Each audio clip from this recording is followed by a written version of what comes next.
मुजफ्फरनगर जो फायरिंग जब हुई थी, उस फायरिंग के रुकने के बाद उन्होंने पुलिस वालों ने कहा कि आप लोग यहाँ पर लाइन खींचिएगा और आपके कोई भी आंदोलनकारी आगे नहीं आना चाहिए, हम उनको गोलियों से भून डालेंगे। लेकिन जो भय रोटी होना चल में होता है, एक संदेश एक आपका चैनल के माध्यम से देना चाहता हूँ कि आप देवभूमि में आओ, लेकिन दर्शन करके जाओ, यहाँ मतलब अपना कब्जा मत जमाओ। उस टाइम मैंने चूड़ी, बिंदी, पेटीकोट और ये सब ले जा करके पार्लियामेंट में, आपको पता होगा एक चिड़िया नहीं घुस सकती, वो वहाँ घुस करके मैंने वहाँ नारे लगाने शुरू कर दिए और वहाँ की दिल्ली की सारी पुलिस, सीआईडी पुलिस, हर तरह के वो मेरे पीछे आगे घूमने लगे, इनको तिहाड़ जेल भेजना है। हम कहते हैं कि जब सरकार के बस का नहीं है ना, तो जनता के हवाले कर दे, वो जनता दिखाए कि हमें क्या करना है। अभी हमारे उत्तराखंड की महिलाओं में बहुत शक्ति है, वो अपनी थमादी या दराती लेकर सड़कों पर आ सकती है, काट सकती है। वो तो हमारी महिलाओं को मैंने घर घर जा करके जागरूक किया। देसी लोग, पंजाबी लोग, बने लोग नहीं आते थे, मैं उनके घर घर पे जाके डंडे लाठों से मारते थे, बाहर आओ और हमें अपना राज्य लेना है, बनाना, चलो भीड़ करो, इकट्ठी करो, चलो और जुलूस निकालो। कि हमारे बेरोजगार आज भी लाठियां खा रहे हैं, तो कहाँ हमारा उत्तराखंड कहाँ मिला। और हमारे माफिया जो है, हमारे गार्ड गरीरे और गाँव के जो बेवफा जो थे, वो भी मैं कड़ों में बोलो कि हमने जो राज्य ले, वो राज्य हमने आज तक नहीं मिली। उत्तराखंड राज्य बने हुए 23 साल हो गए। 9 नवंबर सन 2000 को 27वें राज्य के रूप में उत्तराखंड बना था, उत्तर प्रदेश से अलग होकर। किस तरह की जर्नी देखते हैं कि इन 23 सालों में क्या उत्तराखंड ने विकास किया है, कहाँ पे कमी रहेगी है, क्या रहेगी? ऐसा है, पहले तो आप सबको, हमें भी स्थापना दिवस की शुभकामना, क्योंकि आज शुभकामना का भी दिन है। हम आलोचना भी नहीं करना चाह रहे थे और करना भी पड़ेगा, थोड़ी बहुत हमको बोलना भी पड़ेगा, क्योंकि आज हमारा जो है 23वें वर्ष से हम प्रारंभ होने जा रहे हैं। सबसे पहले हमारा यह है कि आप देखिए, विकास नहीं हो पाया, किसी प्रकार का विकास नहीं हो पाया, है ना। हम चाहते थे कि हमारा राज्य बनेगा और हमारा अपना राज्य होगा, अपने यहाँ रोज़गार मिलेगा, बच्चों को, बेरोज़गार बच्चे हैं उनको रोज़गार मिलेगा, हमारे यहाँ सड़कों का विकास होगा। हमारे आंदोलनकारियों ने जो बहुत बड़े बड़े कठिनाइयों से ये आज राज्य लिया है, तो इसमें हमको कोई लाभ प्राप्त मिलेगा। इसी में मैं आपसे थोड़ा सा अपनी घटना भी बताना चाहूँगी, क्योंकि इससे ज्ञात हो जाएगा आप लोगों को भी कि क्या कुछ हुआ। ये मुजफ्फरनगर जो फायरिंग जब हुई थी, उस फायरिंग को मैं सत्या पोखरियाल, कौशल्या डबराल और सुशीला बलोनी, उषा नेगी, हम चारों थे, बल्कि वो पीछे आए। तो सबसे पहले जब गोलियां चल रही थी तो मैंने हाथ खड़े कर दिए। 20,000 लोग हमारे उस समय थे वहाँ, हाथ खड़े कर दिए और कई बच्चे मेरे पैरों में गिरे हुए थे कि हमारी झांसी गिरानी है और ये आप चलिए, आपको गोलियां लग जाएंगी। मगर मैंने अपनी जीवन, अपने परवाह न करके अपने उसका और हाथ खड़े कर दिए और वो फायरिंग रुक गई, वो फायरिंग रुक गई। उस फायरिंग के रुकने के बाद उन्होंने, पुलिस वालों ने कहा कि आप लोग यहाँ पर लाइन खींचिएगा और आपके कोई भी आंदोलनकारी आगे नहीं आना चाहिए, हम उनको गोलियों से भून डालेंगे। तो मैंने कौशल्या डबराल से कहा, मैंने कहा दीदी आप लाओ, कुछ खींचो, वो लाइन खींचो। वो ईंट लाई, ईंटों से हमने लाइन खींची और वो मुजफ्फरनगर की फायरिंग मैंने इस तरह से रुकाई। फिर पीछे से मेरे और भी आगे महिलाएं।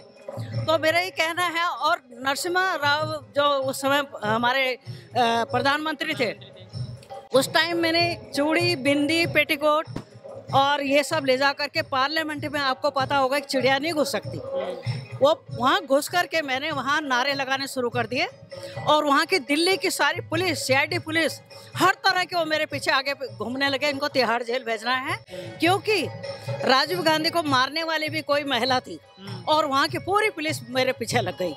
तो ये घटनाएं हमने इस तरह से राज्य लिया है, जबकि मैं जंतर मंतर में चली गई, जिस तरह से बचती रही, मैं हर जगह बचती रही और मेरे पीछे पुलिस हर समय पहरा रहता था कि इनको किसी, यहाँ भी देहरादून में, मैं अजयपुर उसमें रहती हूँ, उमेश शर्मा का विधायक जो उनके पड़ोस में हूँ, वहाँ पर मेरे घर के बाहर पुलिस का पहरा रहता है, कभी हमें मिले और कब तिहाड़ जेल भेजे। मतलब हमने जो कठिनाई उठाई वो आपको वो बयां कर रहे हैं। तो कहने का मतलब है कि ऐसे ही हमने इस तरह से स्थापना दिवस आज मनाने के मूड में थे, बोलना भी नहीं चाह रहे थे, मगर हल्का फुल्का में बोलना पड़ रहा। बेरोजगारी है, विकास सड़कों का नहीं हुआ है, शिक्षा नहीं है, आर्थिक से बेरोजगारी बहुत है।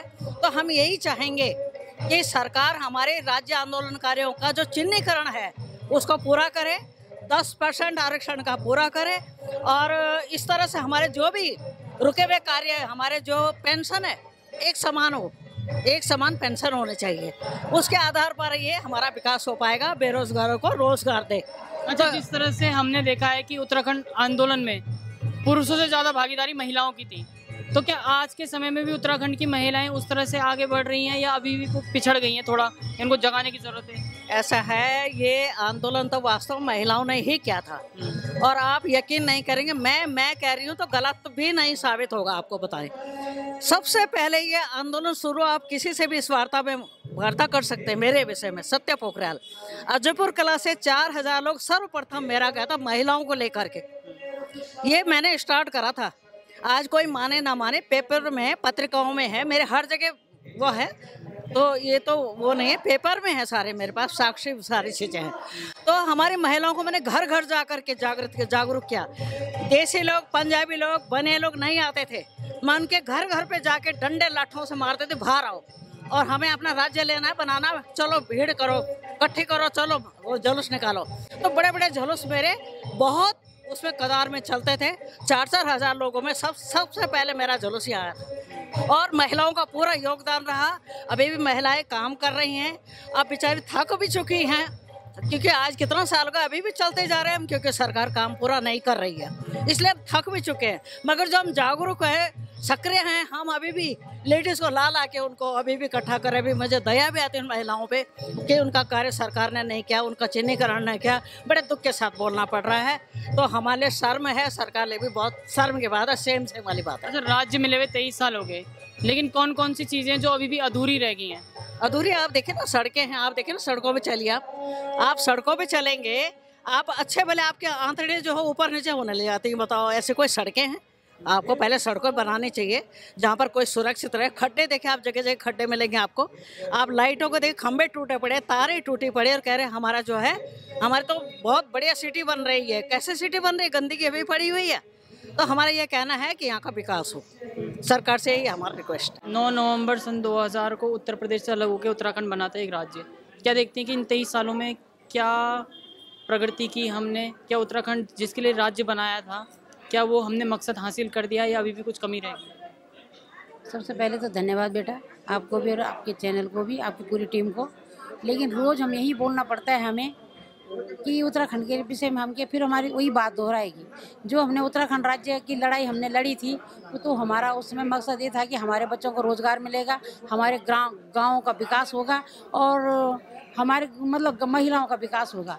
लेकिन वो उत्तराखंड सपनों का नहीं मिला।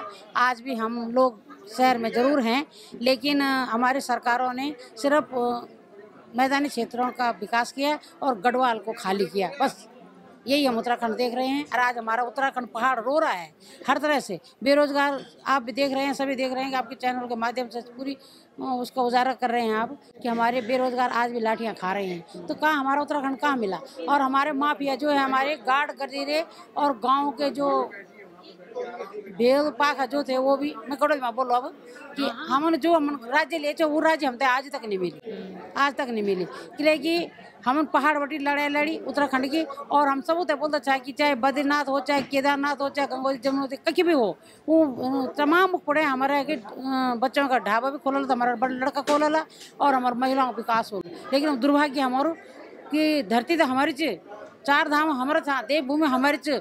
लेकिन जो भैरवटी अरुणाचल में होता है, एक संदेश एक आपका चैनल के माध्यम से देना चाहूँ कि आप देवभूमि में आओ, लेकिन दर्शन करके जाओ, यहाँ मतलब अपना कब्जा मत जमाओ, क्योंकि ये हम नहीं बर्दाश्त नहीं करेंगे। और महिलाओं ने तो तब भी बर्दाश्त नहीं किया, आज भी नहीं। अभी देखो, अगर उत्तराखंड राज्य मिला था, हमारी अंकिता हत्याकांड इतना जघन्य अपराध उत्तराखंड में हुआ, लेकिन अंकिता मरी नहीं है, वो दुर्गा अवतार लेके गई इस धरती से। उसने तमाम उत्तराखंड की जनता को एक संदेश दिया है कि मैं तो दुर्गा अवतार लेके जा रही हूँ और मैंने अपनी अस्मिता बचाई है, लेकिन तुम उत्तराखंड को जगा के जा रही हूँ कि दूसरी अंकिता को इस धरती पर नहीं होने दो। लेकिन आज किन नेताओं की हम तारीफ करें? उन नेताओं के बलबूते पर हमारे उत्तराखंड की बेटी मारी गई, तो हम उनको कैसे बर्दाश्त करेंगे? मातृशक्ति तो कभी बर्दाश्त नहीं करेगी, चाहे भूमाफिया हो, चाहे ये ऐसे माफिया हो। इनको तो हम कहते हैं कि जब सरकार के बस का नहीं है ना, तो जनता के हवाले कर दे, वो जनता दिखाए कि हमें क्या करना है। अभी हमारे उत्तराखंड की महिलाओं को बहुत शक्ति है, वो अपनी थमाली और दराती लेके सड़कों पर आ सकती है और काट सकती हैं वो, क्योंकि रानी कर्णावती भी थी इसी धरती की, और वो तिरु रौतेली भी थी, गौरा देवी, चिंचरी माई, ये धरती तो ऐसी वीर और वीरांगनों की भूमि है यहाँ। और आज भी महिलाएं बिल्कुल अभी तो देवी बन के निकल रही हैं, कुछ दिन में ऐसा होगा काली बन के निकलेंगे, लेकिन इनका हम खात्मा करेंगे जो हमारे उत्तराखंड को बर्बाद कर रहे हैं। बने हुए 24वें में प्रवेश किया है, क्या कहेंगे आप? हम ये कहेंगे कि आज भी उत्तराखंड पहले की स्थिति से ज़्यादा खराब हो गया है। तब तो हमारे पास जमीन थी, हमारे बच्चे मतलब खुली हवा लेते थे। आज बाहर के लोग बस गए हैं। शहीद जिन्होंने शहादतें दी हमारे उत्तराखंड राज्य बनाने के लिए, ना आज हमारा राज्य में जमीन बची है, ना हमारे बच्चों की नौकरी लगी है, ना कोई उन्नति हुई है। हम पहले इससे भी ज़्यादा हम परेशान हैं। भारी लोगों ने आकर के पहाड़ों तक कब्जा कर लिया। हमने राज्य इसलिए बनाया था कि हमारे पहाड़ों में कॉलेज खुलेंगे, स्कूल खुलेंगे और हॉस्पिटल खुलेंगे, तो हमारे बच्चों का रोजगार वहीं होगा। लेकिन आज हमारे पहाड़ खाली हो चुके, क्योंकि सारा कोई सुविधा इन लोगों ने पहाड़ों में दी नहीं, तो पलायन ही तो होगा। आधा से ज़्यादा मतलब अब तो नाम मात्र के लोग पहाड़ों में हैं, बाकी सब पलायन हो चुके हैं। अभी हमारे क्या कुछ मुद्दे नेताओं से कोई उम्मीद नहीं है। राजनीति हम अब इन शहीदों के आश्रय पे है कि यही आज अब हमारा साथ देंगे, हमारे नेताओं की बुद्धि को सद्बुद्धि देंगे कि हमारे राज्य को बचाएं, भू कानून लागू करें, मूल निवास लागू करें, हमारे बच्चों को नौकरी दें जो बेरोजगार है। आज बच्चे हमारे बाहर शहरों में भटक रहे हैं छोटी सी नौकरी के लिए, अपना जगह हो करके। पहाड़ों से आकर के लोग यहाँ छोटी छोटी जगहों में 100-100 गज में रह रहे हैं। पहाड़ों में जमीन बड़े बड़े उद्योगपतियों ने ले लिया, जिससे कि हम बहुत परेशान हैं। वो बेचने में मजबूर इसलिए हुए कि वहाँ जब कॉलेज और कुछ नहीं खुला, रोजगार नहीं खुला, तो उन्होंने जमीनें बेची। जिन्होंने जमीन खरीदी उन्होंने बड़े बड़े रिजॉर्ट बनाए। जिनकी जमीन थी उनको 10,000 की नौकरी दी।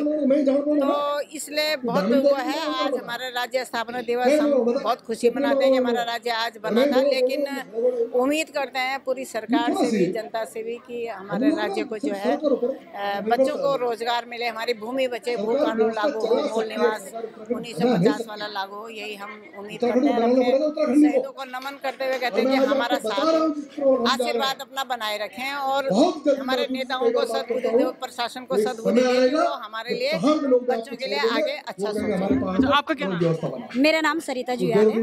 23 वर्ष पूरे हो चुके हैं, 24वें वर्ष में प्रवेश कर दिया उत्तराखंड राज्य को बने हुए, क्या कहेंगे? मेरा कहना ये है कि जो अभी हम स्थापना दिवस मना रहे हैं, एक औपचारिकता है। वास्तव में जो हमारे आंदोलनकारी थे, जो हमारे शहीद हुए हैं, उन्होंने जिस उत्तराखंड की कल्पना की थी, उन्होंने जिस उत्तराखंड का सपना देखा था, वास्तव में वो उत्तराखंड हमें नहीं मिला है। अभी हमारी जो मूल जरूरत है वो है भू कानून और मूल निवास। हमारा मूल निवास खत्म कर दिया गया है और हमें अपना मूल निवास हमें वापस चाहिए, और भू कानून। दो हमारी मूल मांगे हैं, ये जब पूरी होंगी तब समझो उन शहीदों का सपना पूरा हो जिसके लिए उन्होंने इस उत्तराखंड को बनाया था।